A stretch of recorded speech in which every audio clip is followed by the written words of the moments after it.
যোৱাকালি মানে সন্ধিয়াৰ ভাগত মই বজাৰলৈকে ওলাই আহিলোঁ। ওলাই আহোঁতে এনেই শুনা পালোঁ বজাৰত কোনোবাই কৈ আছে এনেকুৱা এটা এক্সিডেণ্ট হৈছে আমাৰ ইয়াৰ বুলি। ইমান মানে প্ৰথম অৱস্থাত ইমান বেছি মানে ভাবা নাই। তাৰপিছত এই খুৰাক মানে ফোন কৰিলোঁ, এই সৰু খুৰাক ফোন কৰিলোঁ যে কিবা এটা শুনা পাইছোঁ, কি ঘটনাটো জনাৰ কাৰণে। তেওঁ ক'ল মইতো বিশেষ গম পোৱা নাই, জাষ্ট কৈছে যে এক্সিডেণ্ট এটা হৈছে, চিৰিয়াছে এনেকৈ ক'লে। তাৰপিছত অলপ সময় পিছতে খুৰা মোক আকৌ কল কৰিলে, ক'লে যে খবৰটো ভাল নহয় এনেকৈ বুলি। কেনেকৈ হ'ল তেতিয়া ক'লে যে কাহিলীপাৰাৰ সেইখিনিতে বাকৰ ঘৰৰ পৰা মানে আহি আছিলে আচলতে ফ্ৰেণ্ড এটা ঘৰৰ পৰা, এনেকুৱা কিবা আমি যিহেতু আমি ইয়াতে আছোঁ গতিকে তেনেকুৱা ফ্ৰেণ্ড এটা ঘৰৰ পৰা এখন স্কুটিৰে গৈ আছিলে কাহিলীপাৰাৰ সেইখিনিতে এখন তীব্ৰবেহী 108 তাৰমানে তাইক খুন্দিয়াই দিয়ে তাতে তাই পৰি যায়। আৰু তাৰপিছত তাতে শেষ নিশ্বাস ত্যাগ কৰা বুলি মানে প্ৰত্যক্ষদৰ্শী আৰু বাকী আমাৰ যিখিনি ৰিলেটিভছ আছে তেওঁৰ ভিনদেউৱে হওক তাইৰ, গতিকে তেওঁলোকৰ পৰা আমি এইখিনি কথা জানিব পাৰিছোঁ। আচলতে মৰণোত্তৰ পৰীক্ষা এতিয়াতো GMCতে আছে, গতিকে একজাক্ট তেওঁলোকেও ক'ব পৰা নাই। যিখিনি ৰিলেটিভছ তাতে আছে আমি যাব বিচাৰিছিলোঁ ইয়াৰ পৰা, কিন্তু ইয়াৰ পৰা তেওঁলোকে কৈছে নালাগে আহিব, আমি ইয়াৰ পৰা যিখিনি যাৱতীয় কাম আছে আমি সেইখিনি কৰিম, কৰাৰ পিছত আমি ডাইৰেক্ট লৈ যাম। তথাপিও আমি এটা অনুমান কৰিছোঁ 2টাৰ পৰা 3টাৰ ভিতৰত আহি পাব লাগে বুলি এটা অনুমান কৰা হৈছে।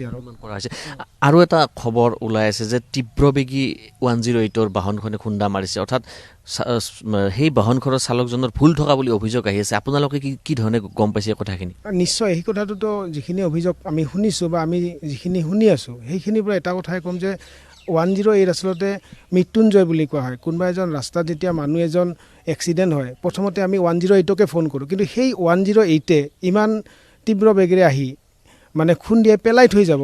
এক্সিডেণ্টটো যিকোনো মানুহৰ হ'ব পাৰে, সেইটো ডাঙৰ কথা এটা নহয়, কিন্তু এক্সিডেণ্ট কৰাৰ পিছত তেওঁক হস্পিটেললৈ নিয়াৰ দায়িত্বটো 108ৰ আছিলে। 108 বুলি নহয়, আচলতে যিকোনো গাড়ীয়ে লৈ যায়, কিন্তু যিখন মৃত্যুঞ্জয় যাক আমি ডাইৰেক্ট আগত তাকে ফোন কৰোঁ যে এক্সিডেণ্ট হৈছে লৈ যাব লাগে, কিন্তু সেই 108 খুন্দিয়াই থৈ গৈছে। এইটো বহুত ডাঙৰ এটা মানে কথা, এইটো গাফিলতি থাকিব লাগিব চালকৰ। আৰু শুনিব পোৱা মতেতো এনেকুৱা যে তাইক অকল খুন্দোৱা নাই আৰু বেলেগ আৰু এজনক খুন্দিয়াইছে, গতিকে আল্টিমেটলি 108ৰ ড্ৰাইভাৰৰ বা চালকৰ গাফিলতিৰ কাৰণে এই অৱস্থাটো হৈছে বুলি আমি ভাবোঁ। মানে খুন্দিয়াই থৈ গুচি গ'ল গৈ যোৱা বুলি তেনেকৈ শুনিছোঁ আমি, যিটো আমি এতিয়া স্পটত নাছিলোঁ, কিন্তু এতিয়া যিখিনি শুনা পাইছোঁ খুন্দিয়াই থৈ গৈছে। আৰু এইখিনিও শুনা পাইছোঁ ভিনিয়েকৰ পৰা আমি গম পালোঁ যে GMCত লৈ যোৱাৰ পিছত তাতে ৱাৰ্ড বয় এজন নাই, যে নিজৰ পৰিয়ালৰ মানুহে মানে তাক মৰ্গত লৈ যাব লাগে, হস্পিটেলত লৈ যোৱাৰ ক্ষেত্ৰত মানে তাতে এজন মানুহ বিচাৰে, ৱাৰ্ড বয় এটা নাই।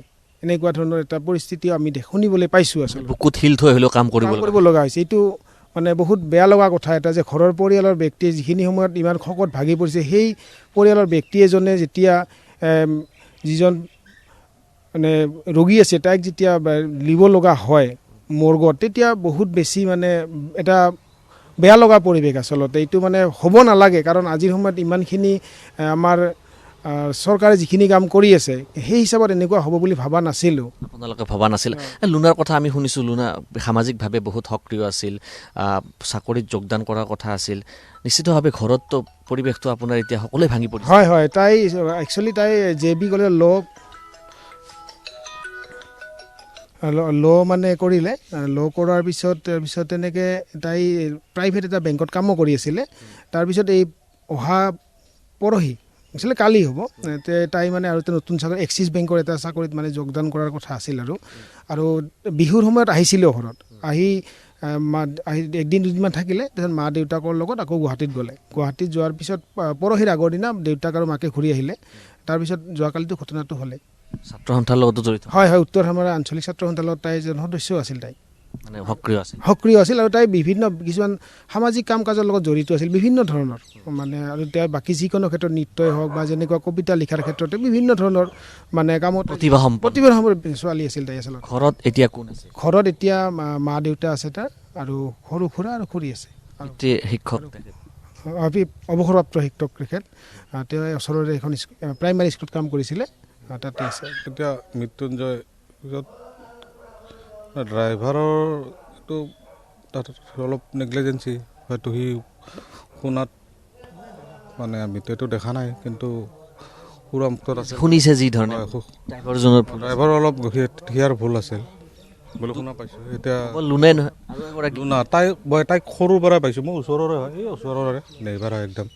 তাইক সৰুৰ পৰা পাইছিলোঁ, তাই বহুত মানে বিৰাট মানে আৰু নক'ব আৰু মানে ভাল বেয়া লাগিছে, ভাল ছোৱালী আছিল। তাই একদম বাচ্ছাৰ পৰা পাইছোঁ। তাই এই বিহুত আহিছিল, বিহুত আহোঁতে তাত তেতিয়াই লাষ্ট লগ পালোঁ আৰু তাৰপিছত আহি থাকিল, আহিলেও বাটেৰে আমি অহা যোৱা কৰোঁ। এইটো সামাজিক ছোৱালী আছিল, সামাজিক ছোৱালী আৰু তাই বহুত মানে মানে সকলোকে মানে ভাল সকলোকে ভাল, মানে আমি মোক খুৰা বুলি মাতে আমাক, মানে মাক ক'ব পাৰে মানে অৱস্থাত মানে দেউতাকে স্মৰণ কৰি আছে খুব। দাদা স্মৰণ দাদাৰো কেয়াৰ লৈছিল। যিকোনো ক'ৰবাত গ'লে ওলাই গ'লে দেউতাকৰ লগত যায়, দেউতাক উঠাই লৈ যায়, মানে গম পাওঁ আৰু দাদাৰ মানে খুবেই বেয়া লাগিছে। ভাঙি পৰিছে আৰু বাইদেউ বিয়া হৈ গৈছে, তাৰপিছত ঘৰখনৰ ডাঙৰ তাই আমি মাতো বুলি কওঁ।